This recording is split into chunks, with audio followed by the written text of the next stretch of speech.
जय Hind and hello guys, स्वागत है आपका आपके अपने YouTube चैनल ज्ञानदेह होस्ट में। और इस वीडियो में मैं आपको बताने वाला हूं आर्मी ऑर्डिनेंस कोर्प्स यानी कि AOC एडमिट कार्ड 2024-2025 के बारे में, जिसको लेकर के गाइस आप लोग काफ़ी ज़्यादा परेशान है, क्योंकि आपको अभी तक ये नहीं पता चल रहा है कि जो एडमिट कार्ड जारी हुए हैं ये कितनी कट ऑफ पर किए हैं, यानी कि जो परसेंटेज की कट ऑफ थी वो क्या थी। इसके अलावा बहुत सारे कैंडिडेट ऐसे हैं जिनको मैसेज आया है AOC की तरफ से, पर उनका एडमिट कार्ड उनकी ईमेल पर दिखाई नहीं दे रहा है। तो ऐसे में वो कैंडिडेट क्या करेंगे। और इसके अलावा गाइज अगर आप आपने अपना एडमिट कार्ड डाउनलोड कर लिया तो आप क्या डॉक्यूमेंट्स लेकर के जाएंगे वो आपको बताया जाएगा। तो कहने का ये मतलब है कि आपको पूरी जानकारी इस वीडियो के अंदर बहुत ही अच्छे से एक्सप्लेन की जाएगी कि क्या कट ऑफ रही है और किन किन कैंडिडेट के जो एडमिट कार्ड है वो जारी हुए हैं। इसके अलावा इसमें जो एडमिट कार्ड जारी करने का प्रोसेस है वो क्या है वो भी आपको अच्छे से एक्सप्लेन किया जाएगा, ताकि जो आपके मन में सवाल डाउट चल रहे हैं उनका आंसर आपको मिल सके। तो अगर आपने वीडियो को अभी तक लाइक शेयर नहीं किया कर दीजिए, ताकि ये इन्फॉर्मेशन सभी कैंडिडेट तक पहुंच सके जो कि इसको लेकर के परेशान है। एंड अगर आप चैनल के ऊपर नए हैं तो चैनल को सब्सक्राइब कर लीजिए, क्योंकि जब तक ये वैकेंसी कंप्लीट नहीं होगी तब तक इसके बारे में आपको सभी अपडेट दिए जाएंगे। इसके बाद में गाइज सबसे पहले मैं यहाँ पर आपको मैसेज दिखाता हूँ जो कि AOC की तरफ से कल मुझे 12:11 पर आया था, जहां पर बोला है योर एप्लीकेशन नंबर AOC और फिर उसका पोस्ट का नाम और आपकी कैटेगरी, साथ ही आपका जो पोस्ट है वो मेंशन किया है is accepted, please check your email. यानी कि आपका फॉर्म एक्सेप्ट कर लिया, आपको आपकी ईमेल चेक करनी है। अगर आप शॉर्टलिस्ट हुए हैं तो तभी आपको ईमेल के ऊपर आपका एडमिट कार्ड आएगा। अगर मान लीजिए आपका फॉर्म एक्सेप्ट है तो इसका मतलब ये नहीं हो जाता कि आपका जो एडमिट कार्ड है वो 100% आएगा ही। एप्लीकेशन फॉर्म एक्सेप्ट होने का ये मतलब है कि जो आपने इन्फॉर्मेशन भरी है वो आपकी सही पाई गई है जांच के अकॉर्डिंग, और आपका फॉर्म सबमिट हुआ है। एप्लीकेशन स्टेटस अगर सबमिट दिखा रहे हैं तो आपका फॉर्म एक्सेप्ट हुआ है। क्योंकि मेरे पास ऐसे बहुत सारे कैंडिडेट के कमेंट है कि सर मेरा एप्लीकेशन स्टेटस सबमिटेड दिखा रहा है और उसके बावजूद भी मुझे कोई ईमेल पर एडमिट कार्ड नहीं आया। तो ऐसे कैंडिडेट मुझे बताएंगे मैसेज के माध्यम से, मैसेज मतलब कमेंट के माध्यम से, कि आपके कितने परसेंटेज थे और आपने किस पोस्ट पर अप्लाई किया था। क्योंकि गाइज यहाँ पर जो आपके एडमिट कार्ड आएंगे वो किस बेस पर आ रहे हैं वो आप जान लीजिए। सबसे पहले तो ये जान लीजिए कि AOC पहले इसकी जितनी भी वैकेंसी है ये उन वैकेंसी में भी ये नहीं बताता है कि हमने कितनी कट ऑफ रखी है, यानी कि कट ऑफ की कोई लिस्ट ऑफिशियल वे में जारी नहीं करते। ये डायरेक्टली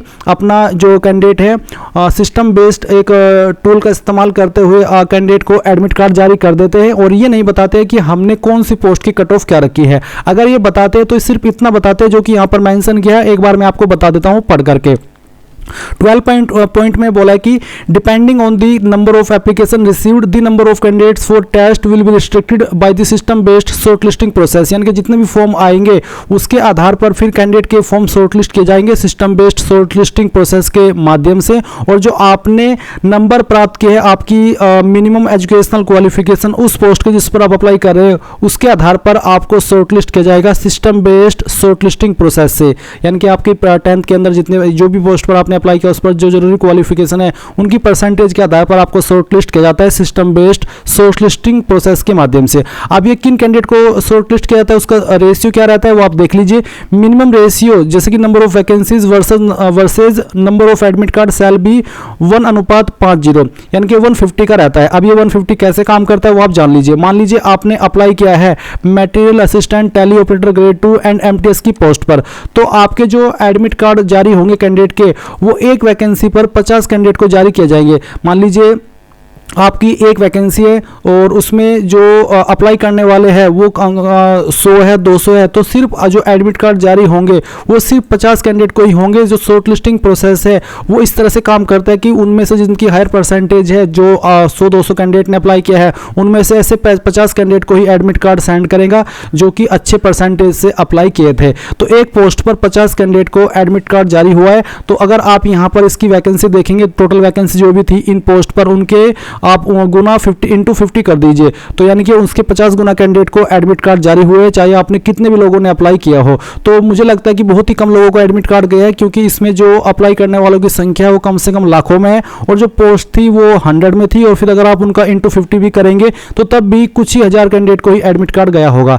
अब यहाँ पर एक और इन्होंने बोला कि in case of the post जैसे कि skill and physical endurance test is prescribed period to written test, यानी कि जिन पोस्ट पर रिटन टेस्ट से पहले पहले स्किल टेस्ट है या फिर फिजिकल टेस्ट है या फिर फिजिकल एंड एंड्योरेंस टेस्ट है, जो कि पोस्ट है आपकी JOA civil motor driver, OG, carpenter, joiner, painter and decorator, fireman, tradesman, mate. इन पोस्ट पर रिटन टेस्ट से पहले जो आपका skill and physical endurance test है, तो ऐसी पोस्ट पर यहाँ पर जो एडमिट कार्ड सेंड करने का अनुपात है वो 1:75 है, यानी कि एक पोस्ट पर 75 कैंडिडेट को एडमिट कार्ड जारी किए गए हैं या फिर किए जाएंगे। बेसिकली कर ही दिए हैं, तो एक पोस्ट पर 75 कैंडिडेट को जारी किए हैं, क्योंकि फिर उसके बाद में रिटन टेस्ट होता है तो उसमें भी बहुत सारे कैंडिडेट निकलते हैं, और जिन पोस्ट पर डायरेक्टली रिटन टेस्ट है उन पर एक पोस्ट पर 50 कैंडिडेट को एडमिट कार्ड जारी किए हैं। तो ये चीज़ें मैंने आपको बता दी है। एडमिट कार्ड आपको डायरेक्टली आपकी ईमेल आईडी के ऊपर सेंड किया है। अब वो ईमेल कैसे आएगी, अभी जो आप वीडियो में देख पा रही है एक मेरी ईमेल है, तो इसमें मुझे एक जो ईमेल आई थी वो मैं आपको यहाँ पर दिखा देता हूँ।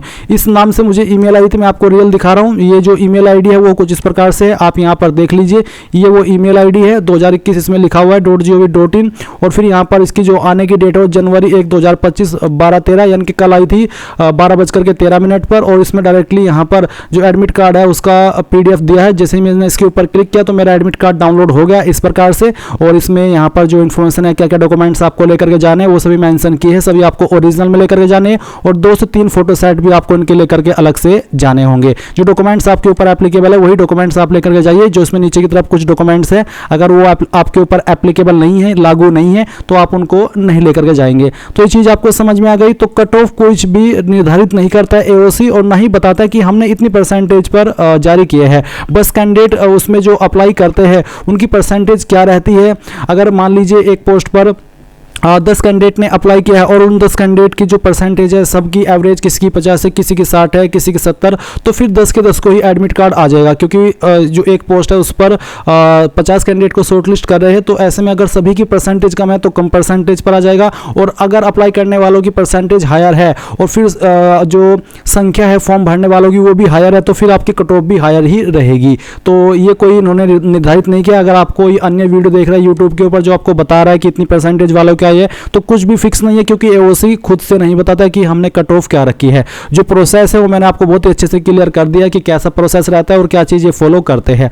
आई होप ये चीज़ आपको क्लियर हो गई होगी। अगर आपको मैसेज आया है और आपको ईमेल नहीं आया तो इसका मतलब है कि आपका फॉर्म एक्सेप्ट हुआ है, पर आप शॉर्टलिस्ट नहीं हुए परसेंटेज के आधार पर। और अगर आप फिर भी सभी डाउट क्लियर करना चाहे तो ईमेल में आप यहाँ पर जो आपका स्पैम फोल्डर है वो भी चेक कर लीजिएगा। सिर्फ 2 ही ऑप्शन है, एक तो इनबॉक्स का और दूसरा स्पैम का। अगर स्पैम में भी नहीं है तो इसका मतलब है कि आपका जो एडमिट कार्ड है वो नहीं आएगा और ना आप शॉर्टलिस्ट हुए हैं। तो मैंने आपको पूरी जानकारी बहुत ही यहाँ पर अच्छे से आपको एक्सप्लेन कर दी है। अगर अभी भी आपको कोई सवाल कोई डाउट रहेगा तो आप कमेंट के माध्यम से पूछ लेना, और कमेंट के माध्यम से बताना कि आपकी कौन सी पोस्ट थी और कितने परसेंटेज आपके 10वीं के अंदर थे, या फिर जो भी आपकी क्वालिफिकेशन थी उसके अंदर आपके कितने परसेंटेज थे, ताकि थोड़ा सा क्लैरिटी मिल सके, मैं आपको उसका आंसर कर सकूँ। सो ये थी जानकारी। आई होप आपको पसंद आई होगी। Thanks for watching. जय हिंद।